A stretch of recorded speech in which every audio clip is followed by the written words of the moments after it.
All right, we have the proposed exhibit K marked. Yes. Proposed exhibit K, January 10th, 2017, file stamped financial disclosure form of Wilbert Holmes. Correct? Exhibit K, I missed part of that, I'm sorry. Proposed exhibit K. One of these? No. Okay, that what The you financial disclosure form. just... Yeah, okay, what you just printed, yes. The question is, you see any opposition to this financial statement I submitted? Any blatant errors or untruths with my entries? This was dated on January the 17th. January 7th of 2017. Yes, that's what we're discussing now, my financial disclosure form. Well, I don't see anything about the income of the rentals on here. That's because there was no rental income during this period. It asks for my current financial status. Okay, And so this is what I submitted. And the lines are there. Matter of fact, if you look at the expense to income ratio, well, not the ratio, but the actual figures, and so within a year, it wasn't any rentals done at the home at all. that's not the question. The question was to submit my current financial status. And that's income and expenses, and this is what my income is per month. As of I don't January. have income from a rental period per month. My income is listed here, a pension of Objection, 48. argumentative. No, I'm just going over my question with you. Do you see that? My income. I see where it says a 12-month average, and I just don't see anything of the rental income on here. It's nothing there. That's not my question. Do you see what I've listed? And could you answer what I've listed? What you actually put in here? I'm asking you, what do you want me to, I is think it, it's my turn to ask questions. What is your question, Mr. I'm just Holmes? asking, does she recognize my income on the paper? Do you have the paper? Do you see my income submitted here? Tell her what page to look at. That's page 2 of 8. Do you see what he wrote on page 2? yes, I see You can the, see it. yeah. Is there any dispute about this? She's already answered that question. Okay. Yes, she has. She She does disputes dispute it. Okay, so that's my income. What about page 3 of my expenses? Do you see any You said, dispute about my expenses, which is listed? he didn't, the question was, did I see a dispute? And I did. He didn't list the rental income. Right, we're Right. past Okay, that. we passed We're on the that. next page, The and he next asks page. you, do you know anything about his expenses? If you look closely, it does cite that I had income from vacation rental and expense from vacation rental. The income from vacation rental is listed on Part B, on page 3A. What is your average gross monthly income from self-employment or business? And it was less than $5,000 for the year. I put $5,000 that I can document from rental income for that year.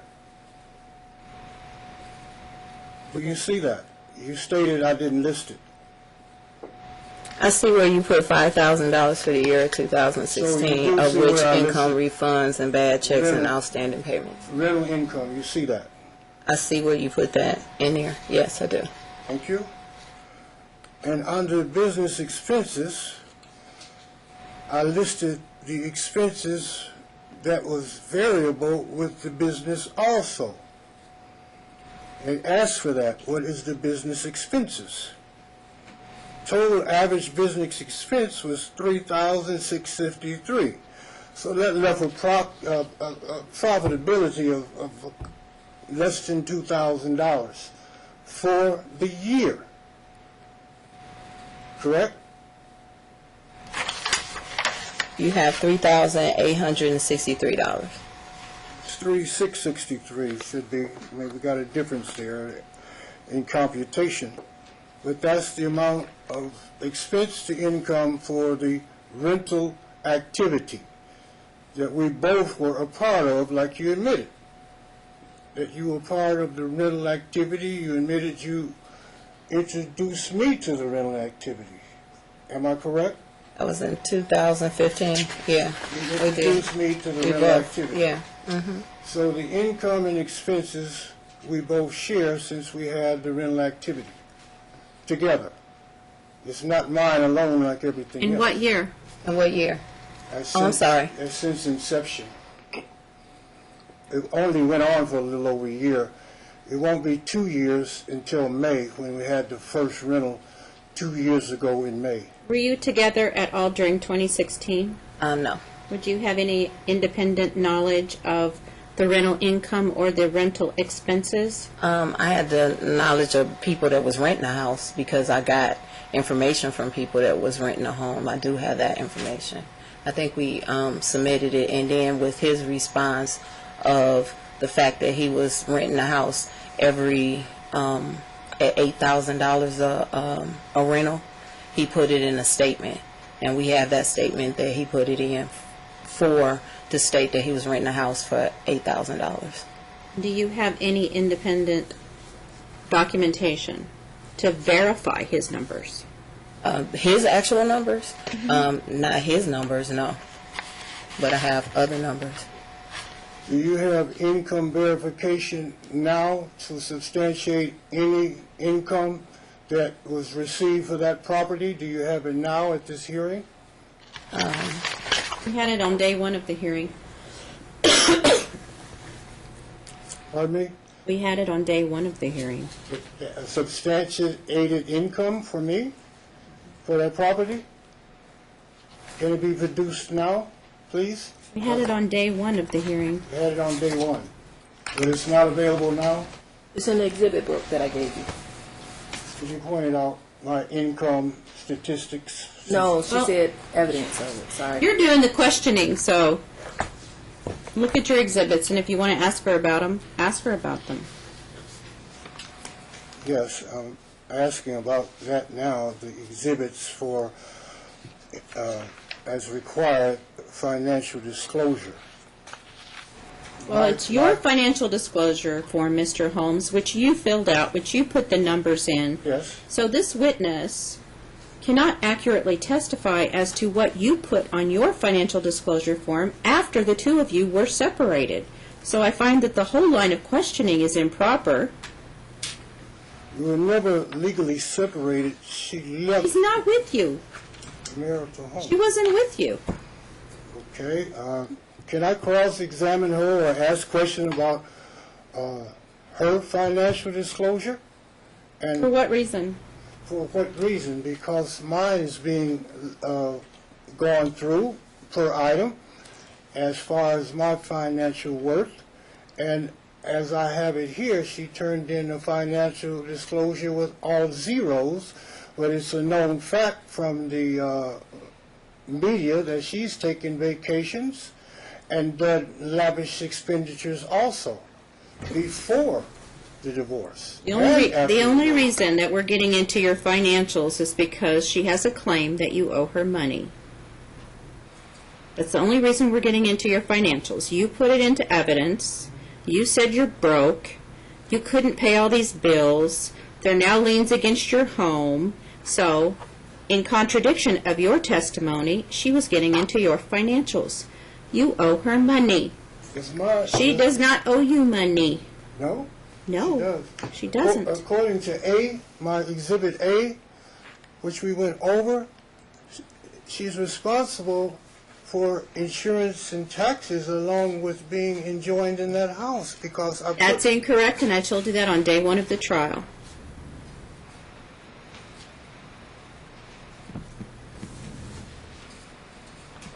So move on in your questioning. do you owe any money for the appraiser that was here, and do you have it as required by the court to pay 50% of his costs? Do you have that income with you, that funds with you? Should I answer that? I don't have any funds. When I left the house, I had to pawn my jewelry. I had a wedding ring. It was. That's not relevant. I mentioned that too, and it was struck. I've had to pawn a lot of items and borrow a lot of money just to survive personally, but that was struck from the record as being irrelevant. What I'm trying to really get is your income situation to live as required for mine, and your vacations, your activities, the same questions as asked of me. Objection asked and answered. I ask of you. Where do you live right now, Ms. Capucine? Objection, relevancy. That's relevant. What is it? Why is it relevant?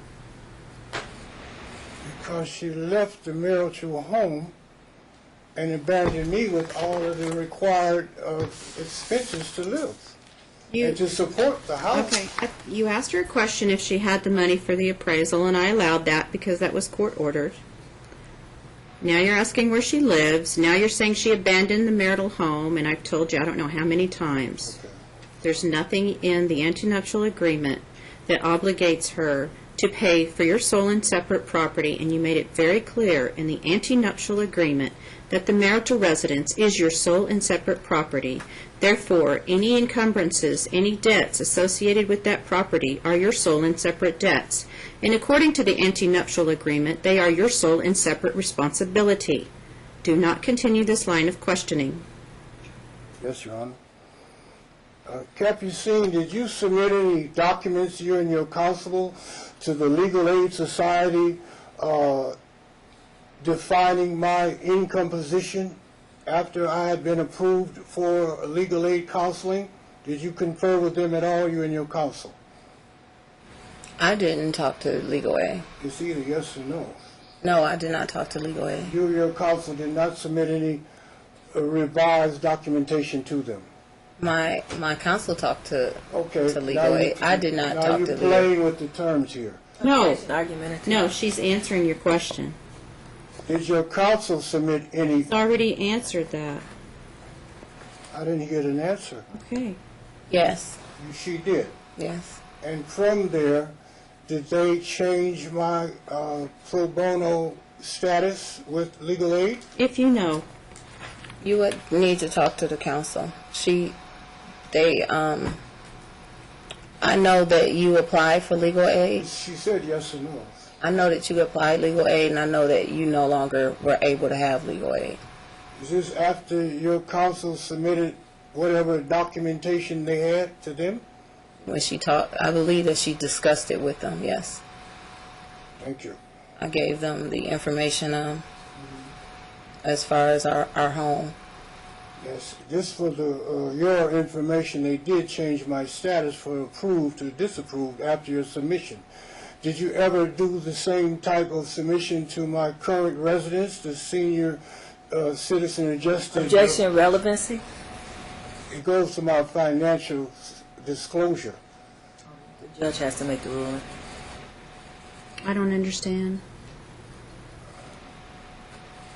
They tried to get me kicked out of the senior facility by turning in false records also to them. Do you have proof of that? Yes, I do. Where is The it? manager said she would provide it, and they had to go to the main office. I don't have it now. Don't. Okay, so don't ask questions about things that are not in evidence.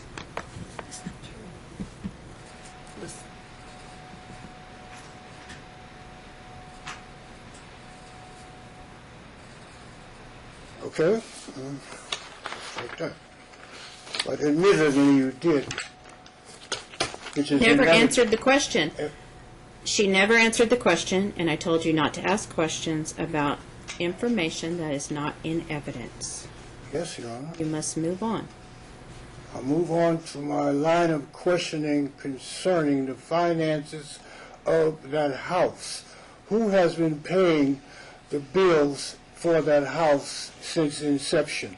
And do you have any documentation where you've paid any bills in your bank records like I do? Holmes? Mr. Holmes? That's wrong? Move on. I have nothing to move with discussing my financial disclosure, and that's it. Okay, so you're done. You can step down. And I can't discuss hers. She doesn't owe you money.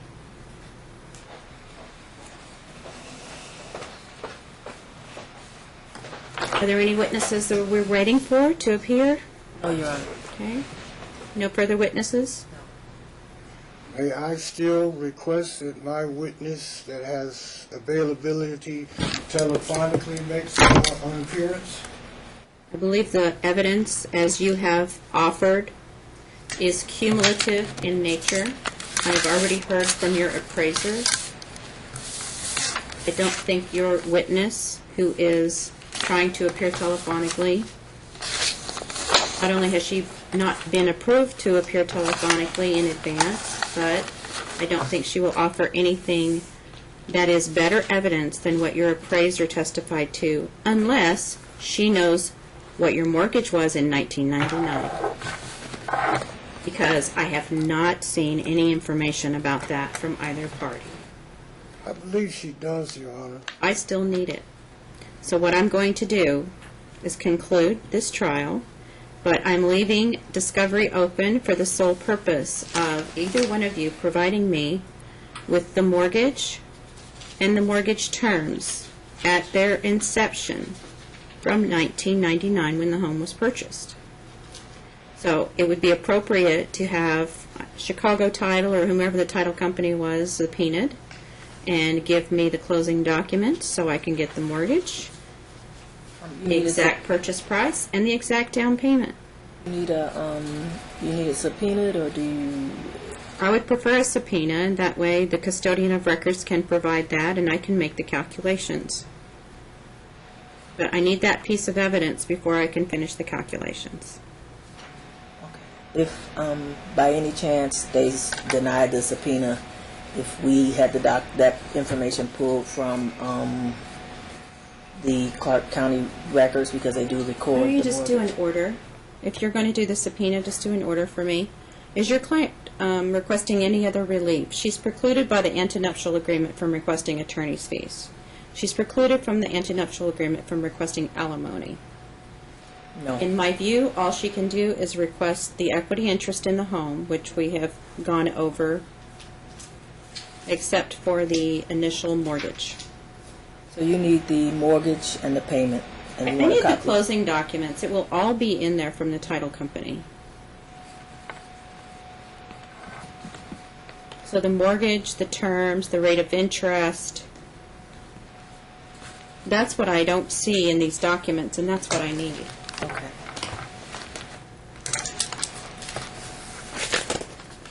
For the 1999. Yes, at purchase. You want me? I'll subpoena, and if you want me to do a court order, I can do an order. You're welcome to do that, because I'd like to be as efficient as possible and not delay this. I'll work on it today. All right. Are there any questions? Is it still available for me to retain the pro bono attorney that's available to me now? Your trial is over right now. You can do whatever you want to with pro bono. The only thing that I'm lacking is that piece of information to make my decision. Yes. And is there any way you could bifurcate it and grant her the divorce, and then have the other part subject to the information you need? I hesitate to do that because I am required to do a full and final property distribution at the time I divorce them. Thank you. We'll get that to you as soon as possible. Thank you. No, I'm under advisement. Do we need another hearing, or will you just give us something? in No, our it's box? under advisement. You'll receive a you. journal entry. Thank you.